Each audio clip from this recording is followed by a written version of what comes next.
บายดีหมู่ครูชาวเพชรปุกทุกคนเนาะจะตามชาวพรมาตลอด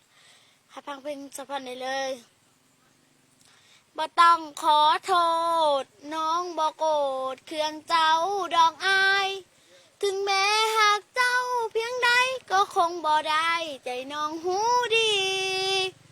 น้องผิดอย่างหนัก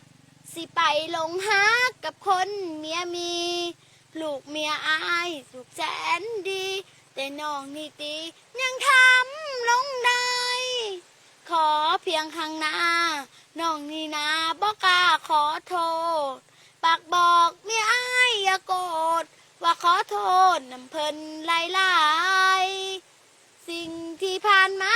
กล่าวคำว่าน้องขออภัยบ่หวังสิมาทำลายยังหลงเผลอใจไปเพียงสู้ข่าว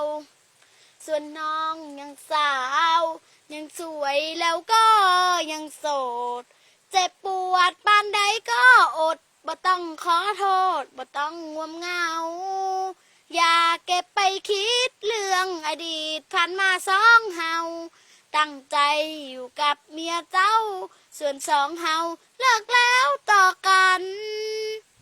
บ่ต้องเหงาดอกน้องมีบอกให้อายหับหูเป็นได้ขอให้อายอยู่ให้ทนสู้กับเมียแสนแพงแต่นี่ต่อไปอย่าควงไพ่ให้ละแวงจงอยู่กับเมียแสนแพงอย่าไปแสดงหักไพ่อีกเลย